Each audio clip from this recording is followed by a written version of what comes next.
to the podcast Happy and Single. I'm your host, Joseph Anderson. You can find me on Instagram at The It's Possible Guy. And today is episode 112, and it's entitled A New Year, A New Season, A New You. And first of all, Happy New Year, guys. Today is the first day of your life. I know that phrase sounds very cliche, but it is. And it's a time for a new season. It's a time for a new you. It's a time for whatever it is that you want to create in your life. It's like when a fresh snowfall covers over all the stuff that was there before. There's a brand new, endless blanket of snow, infinite blanket of snow to create whatever snowman you want to create in your life. Now, I don't know about you guys, but towards Christmas, the end of the new year, and it really causes me to reflect on, many times not being where I want to be.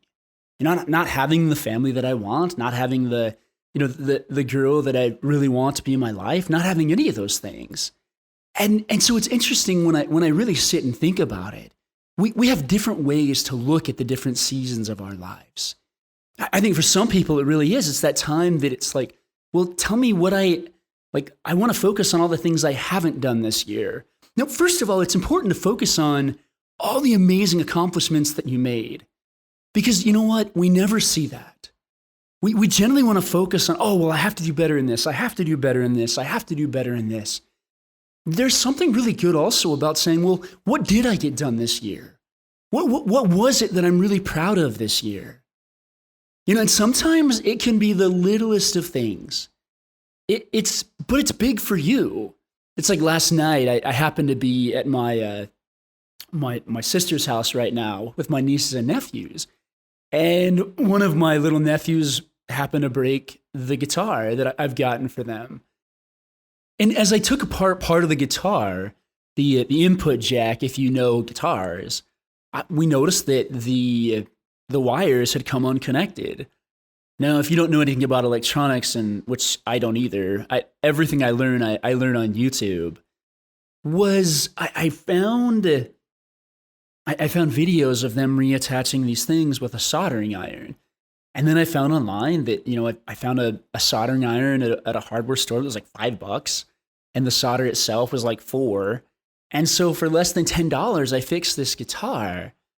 But the savings of the money that I saved, as opposed to taking that to a professional guitar repair shop, was probably a decent amount, but that didn't even matter. It was so, once I sat down and I did this, and I was worried about, doing the soldering, if it would get on anything, if it would, I don't know, because I don't know anything about this, right? And so I watched some videos, and I'd also seen a friend of mine, I'd seen him do some soldering. And so after a good probably hour or two of just sitting there worrying, thinking about all the ways that I could mess it up, and watching and finding different videos online, I finally just sat down and did it. And I was still worried. I was still a little bit worried, but it actually turned out pretty well. It turned out really well, and when I tested the guitar and I'd finished the soldering, and it actually worked, I was so happy. I was thrilled. It was 12 in the morning, so I couldn't really just call someone on the phone and be like, dude, guess what I did? But I really wanted to. I really did want to, call somebody up and be like, hey, I just soldered for the first time. I mean, the last time I did that was in jewelry class years ago in high school. We're talking 20 plus years ago.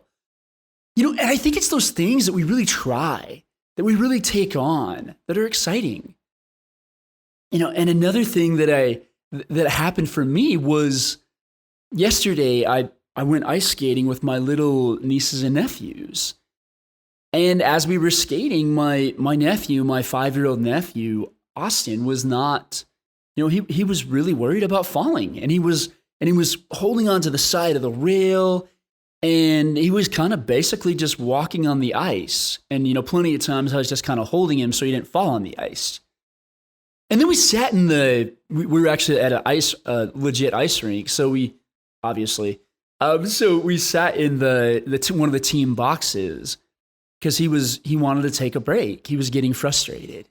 And as I opened up online, I just looked up on Google. I was like, hey, how do you teach a 5-year-old to ice skate? I don't know how to teach a 5-year-old how to ice skate. And I pulled up this really cool article. If you search teaching 5-year-old to ice skate, it'll be the first one that pops up. But it talked about teaching them to stomp around like dinosaurs. Like just teach them to march. When they start marching, they start taking really short steps, and then they stomp, and they really enjoy it. Well, beyond like my wildest imagination, he did this. He started stomping. He started doing what I told him to do, and he was able to skate. Like legit skate. I mean, so much so that we let him skate by himself without me holding his hand for fear that he would fall. And then with his mom, my sister, wanted me to help out her 3-year-old. And so I did the same thing with him. I just kind of taught him to stomp, and he was really worried. He thought the ice was too slippery for his skates. And it was cool because as I helped him learn to just stomp, he was able to skate. And the other important thing here was also that said in that article was teach them to learn to fall. And I think this is really important, even going into the new season. Learn how to fall. It is so different. Like if you guys know anything about ice skating, what you don't want to do is hit your head. Like if you fall on your butt, like, okay, there's no big deal. It doesn't matter. But if you fall on your head, that is a big deal. That's a really big deal without a helmet. And so I taught them, hey, when you fall, don't fall on your back, fall on your butt. Just sit down on the ice. If you're going to fall, sit on the ice. And so as we did this, as they were able to just fall and as they were able to realize it's not so bad, they were able to skate.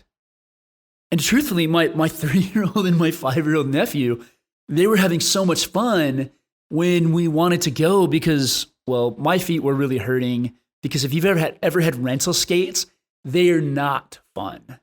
I don't care how sharp they say they are. They never sharpen them like real skates. It's not that hard, guys. If you work in a rental shop or if you know someone that works at a hockey rental shop, please, for the love, just tell them to sharpen the skates like they would a normal hockey skate they're getting paid for. And people would love rental skates. Well, not love, but they would like them a lot more.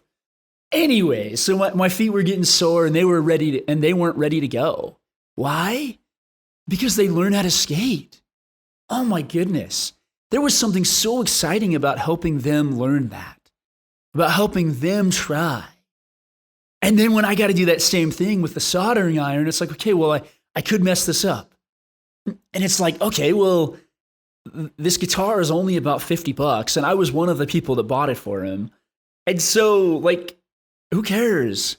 If you break it, you break it. If you mess it up, you mess it up. And if you don't, you have a really cool experience.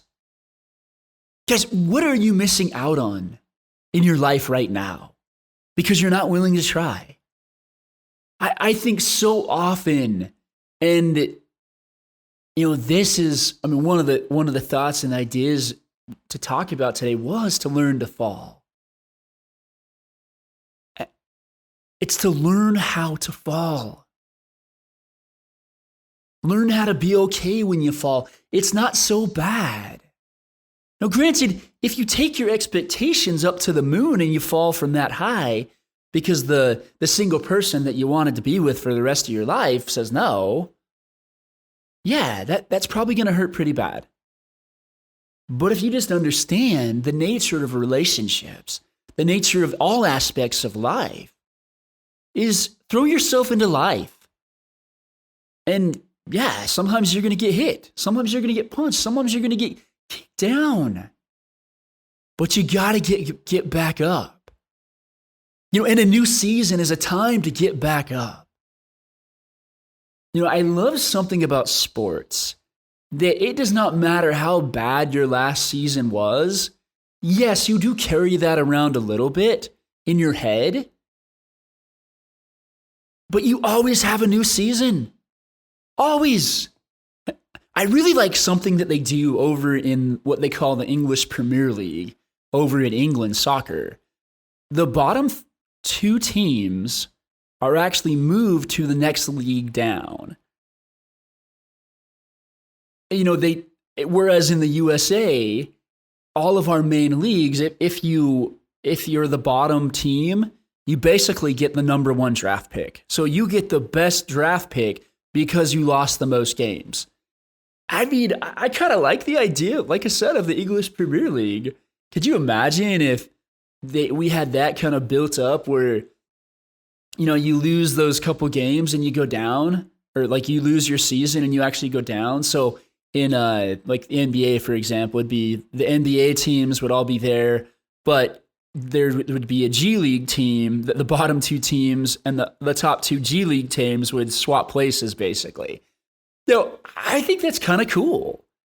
And the other thing that does is, as I'm just thinking about it right now, is when we go to, like, in the English Premier League, when they get relegated to the lower league, it actually gives them like less competition. You didn't hack it with the bigger people, and you got to learn some of the skills to hack it with the little people again to make it back up. I think it's kind of a cool idea. I don't think it'll ever catch on in the USA, but I do kind of like the idea. And for each of you, no matter what you're taking on, for years I was striving to, basically make this 6-figure coaching practice. And what I've come to learn is, for myself and even other people around me, many, many coaches, they struggle. And, coming up with and just getting to the point that, I have a 5-figure, or what's the number I was thinking? A $5,000 business a month. Like that would be revolutionary. Because for so long, I've just kind of gotten by, and I've had all these huge ideas. And the other thing that happened, even when it was working really well, is I thought that I was doing too much work and there had to be an easier way. There's not an easier way, guys. The easier way is to do whatever thing that you feel like you need to be doing, because that's the only way. It doesn't matter how much work it takes you to get where you want to be. As you're working towards that, if you have other ideas come that work, awesome. But if not, don't worry so much about it. What if you could put behind you your entire life? So what I mean by that is, what if you could put behind you every past failure, every past frustration, everything that you've ever been through in your life? What if you could put all that thinking behind you? As I happened to be at the temple recently, I had a powerful realization that it wasn't just for all our sins, the quote unquote bad things that we do, that Jesus Christ came and died for our sins. He did it for every suffering, every pain, every thought, everything. If we'll just turn it back over to him. He doesn't want you to sit there and be so frustrated about your past life. He wants you to become a new person. We look at the example of Paul in the Bible, who went from becoming the Saul, this massive, massive murderer, like legit murderer, to becoming an apostle of the Lord Jesus Christ. How is that possible that someone that is a murderer can change their life and become a new person through Christ? I just said it right there. It's through Christ. It's through hope. Like, this is the time, this is the season for hope. Isn't it cool that no matter what happens in snow, when that fresh snowfall comes, you can't make out any of the tracks underneath it. They're gone. All of your tracks, everything that you've done in this life is not in stone. It's essentially in snow. And any given moment, you can cover that path over with the help of Jesus Christ. You know, there was something, so years ago, I was at BYU and I studied in the strategy program. And there was something we talked about in there called path dependence. And it basically said, and I think that's the word for it, but like, it's been a long time. So it basically says, if I climb to the top of a mountain, I have to go back down the mountain to climb up another mountain. I can't just jump from mountain to mountain. And in most cases, that is true. But I have seen people, no matter what they're trying to do, when they entrust their lives, when they entrust their power to Christ, they are able to do so much more. I've seen people, I've heard of people stopping cold turkey of smoking, of drinking, of whatever challenge they are facing in their life when they ask for help. You know, it's interesting, and I found this yesterday. As when I was sitting down, it just really occurs to me, if I don't know how to do something, if I think somebody on the internet can teach me something, I'll look it up. And so when I looked up and found that very helpful guide, help them learn how to fall and help them learn to stomp like dinosaurs. And everything else took care of itself. It's almost like we're afraid to ask for help. We're afraid to ask for coaching. We're afraid to ask for anything. We want to do it ourselves. We want to be like the little kid that looks to his parents and says, hey, you know what? No, I don't want your help. Guys, if I hadn't asked for help yesterday through Google, and I believe we can be inspired to sources to turn. I was inspired to work with the coach that I'm now working with. I was definitely led to my mentor, Michael Neal. Like, we are led, we are inspired, and we are guided. And even the times that we have the strongest impressions about what to do, we oftentimes don't do it. What if we stopped doing that? What if we started looking for help? It's like, okay, I'm looking for a new season of life. No, I am not saying to listen to everything people say, because people have all kinds of things that they want to share and tell you. They just do. They think they know what they're doing. I mean, the true place, like I was listening to something Michael Neal said, the true place to look is those times that our lives have been transformed the most. What were we doing? Oh, well, that one time that my life was transforming the most, I was working really hard and really intentional. And I was focused on one specific goal. Now, these things don't have to be like, what's the word I'm looking for? They don't have to be a drag. You can make anything fun. You just have to realize how you work. I mean, one thing that helped me originally get the first draft of my book done was rewarding myself with amounts of video game time on a game that I only let myself play when I wrote. Well, then I stopped doing that for a few years and I haven't finished the second draft of my book. So it's like, okay, well, let's go back to what was working. But no, I should be strong enough. I should be amazing enough. I shouldn't have to use any techniques or trick. All of us use techniques and tricks. We're not always inspired. When I go to the gym, I'm not always inspired. I'm there, I'm putting in the work, and I love the results. You know, we have times that we want to, we have times that we don't. And that's okay. What is it that you need to do as you go into this new season of life to create your new life? The life that you truly desire? What is it? What is the time of your life that you were the most successful? Go back to doing that.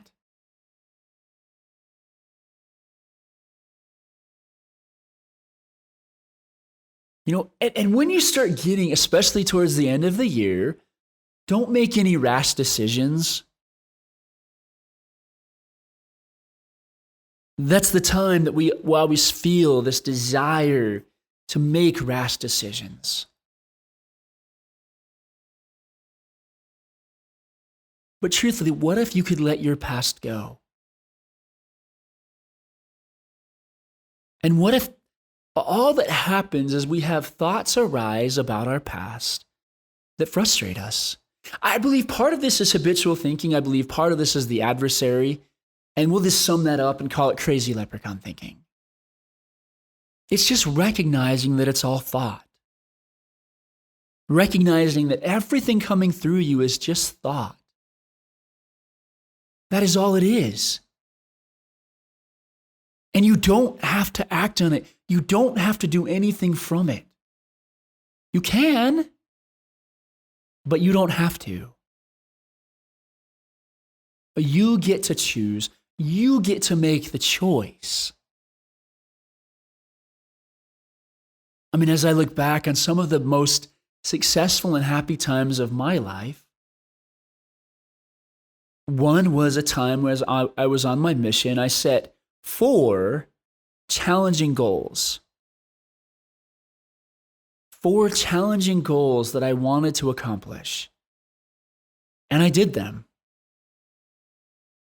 I want to caution you guys here because there's something that I did last year that I'm actually really grateful it's over.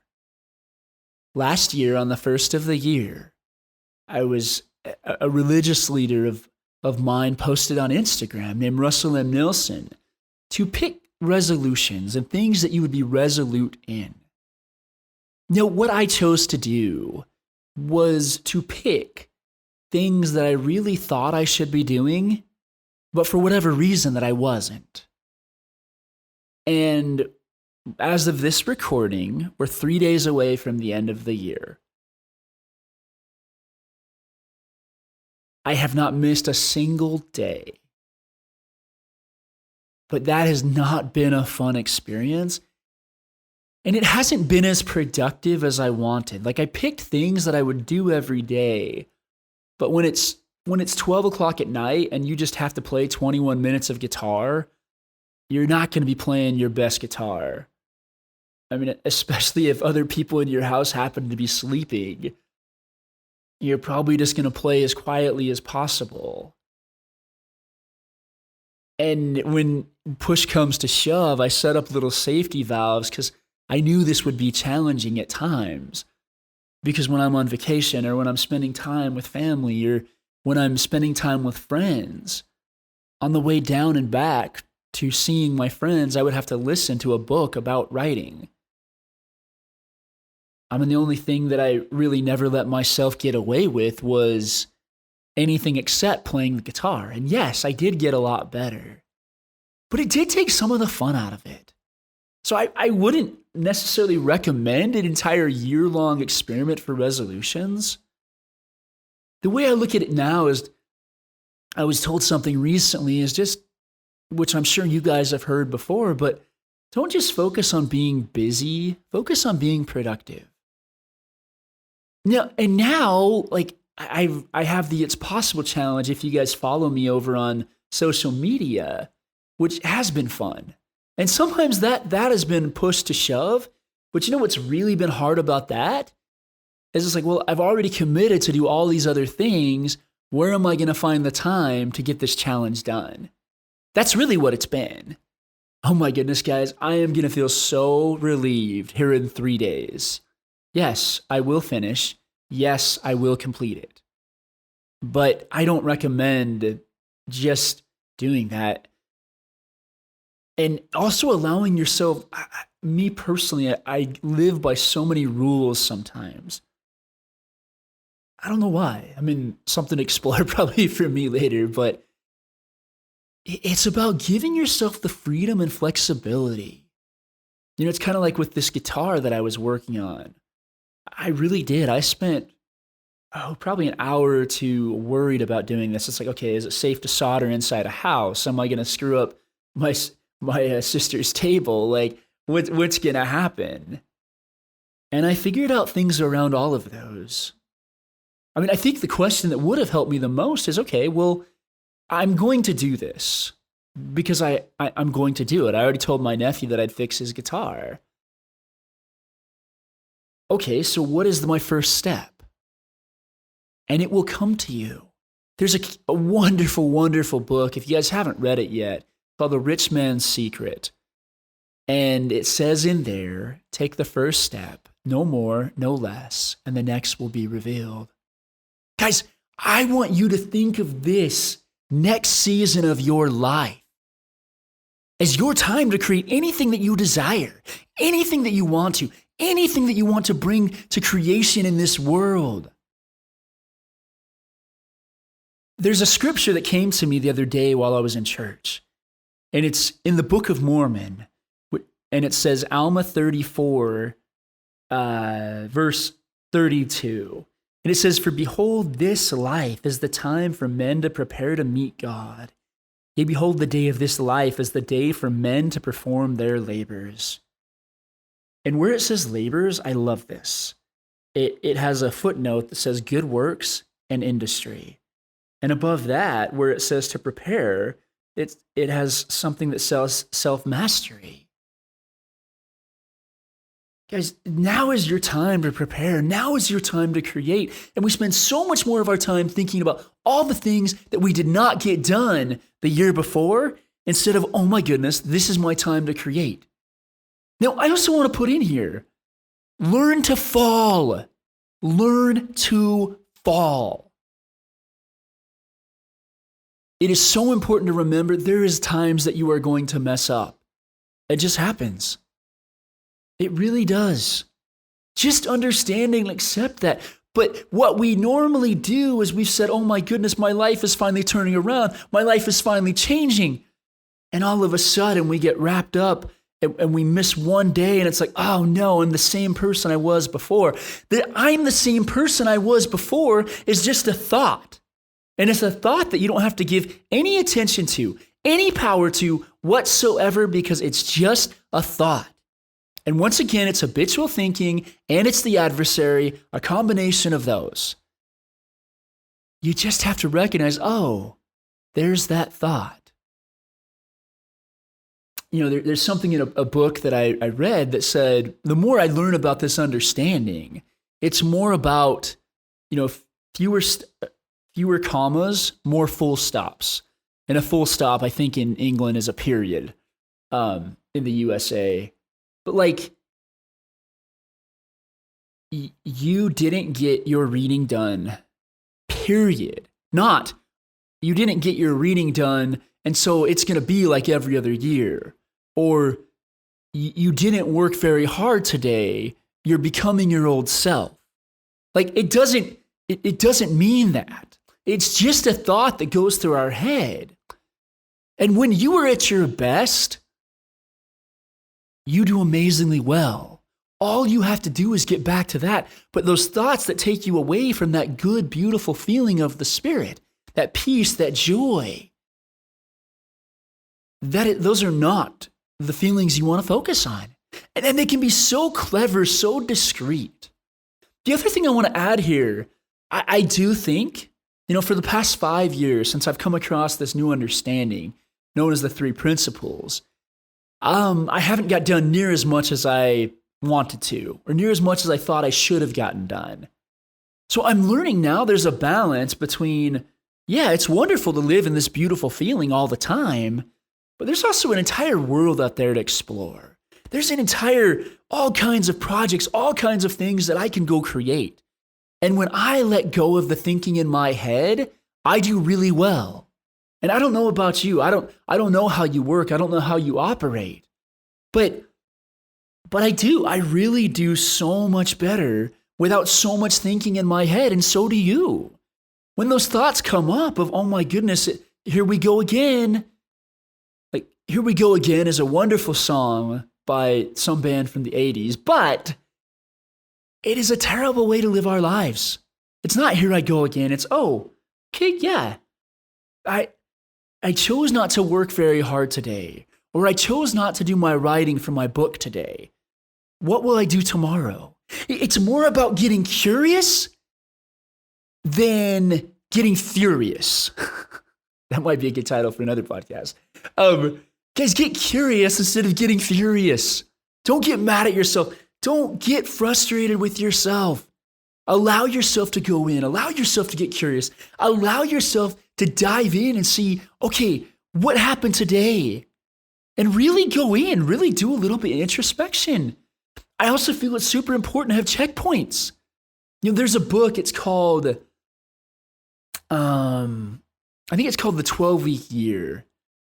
And in there, he talks about basically setting one big project every 3 months. It's a really cool concept. It's a really cool idea. And it's something I'm even toying around with, like every 90 days of having a certain project that I'm working on. And I've already got ideas for the first 90 days for my project where I'm going to finally take on something that I have not been able to accomplish in many years. And sadly, like many coaches out there, a very, very few percentage of them are making any money because they also, because the power they have, because of the amazing things that they can help other people create in the world. Truthfully, I've helped people make millions of dollars. I've helped them find the person of their dreams. I've helped them get married. I've helped them, all kinds of things. But I've dealt with a lot of self-doubt. I've dealt with a lot of that crazy leprechaun thinking. And so I've really struggled. Now, that being said, so many other coaches do also, because of the impact they have the ability to create, and we just stop. So, my even ask to you guys is if you happen, I currently do have a couple spots open. If you're listening to this podcast in real time, but if you're listening to it around December 22, I do have a couple spots open in my practice. And if you happen to know someone that's looking for a coach, feel free to have them connect with me. And I'm more than happy to have a conversation with them. I love having that conversation with people and helping them wake up to who they truly are and to their true potential.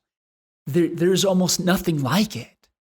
It is so exciting. It's like when I see my little nephews begin to skate for the first time, they're like, and it was as simple as, oh, yeah, all you have to do is stomp around like dinosaurs.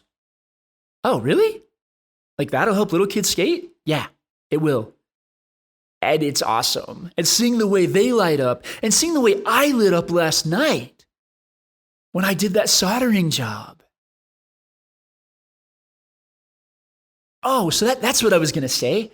I was going to say my big project for these 90 days is getting myself to the point I finally get to a $5,000 a month coaching practice.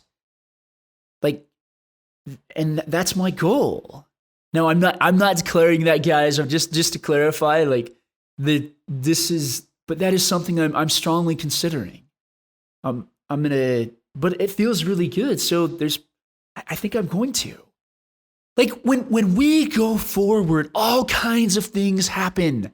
When you go forward in what you desire, all kinds of amazing things begin to happen in your life. There's a quote by Stephen King that says, "You can, you should, and if you're brave enough to start, you will." There's a quote by Scottish mountaineer W.H. Murray that says, "Until one is committed, there is hesitancy, the chance to draw back, always ineffectiveness, concerning all acts of initiative and creation.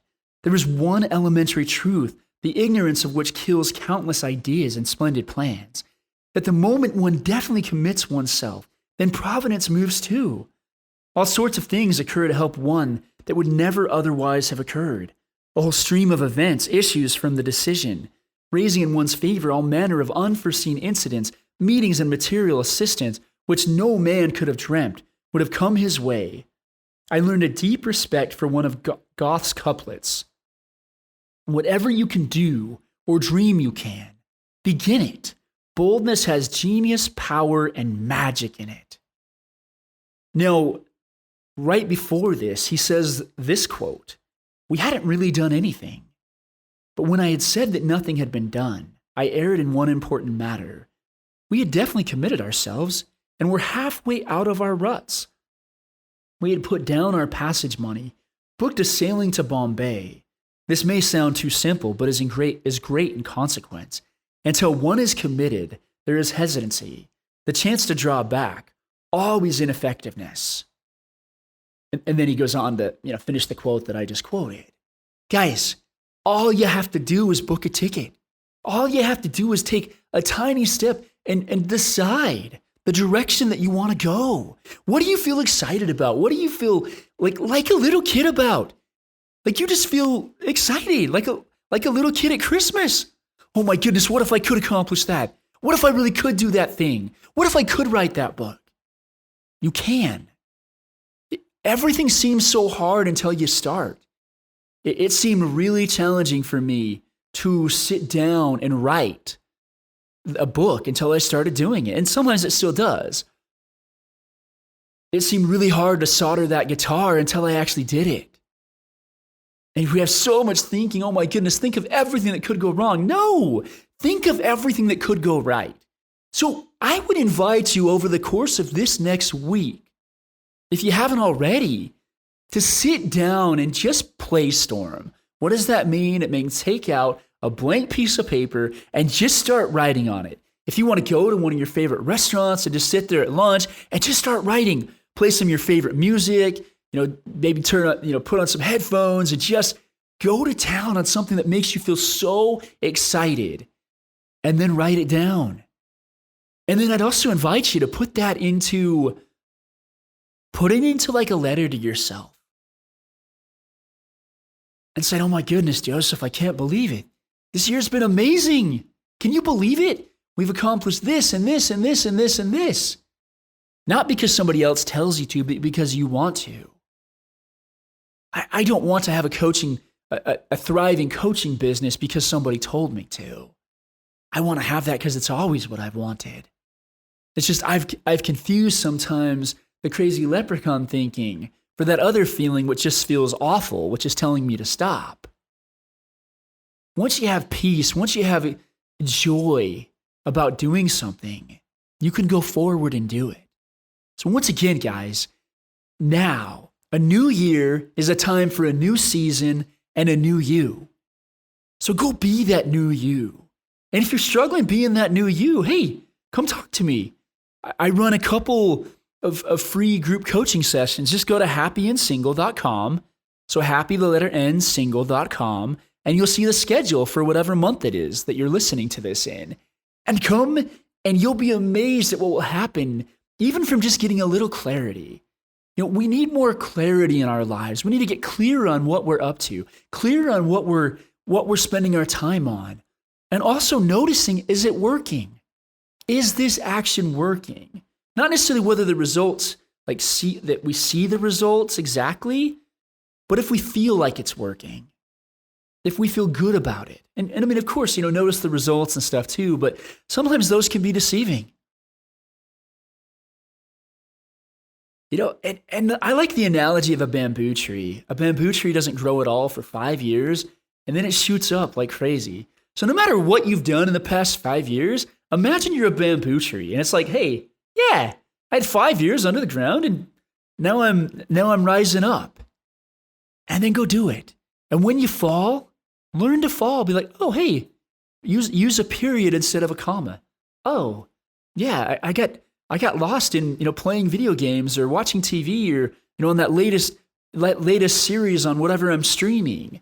Okay, leave it there. It's not, oh, I didn't do this and now this means I've got to change my life and now I've got to change my career and I've got to change this and I've got to change this and I've got to change this.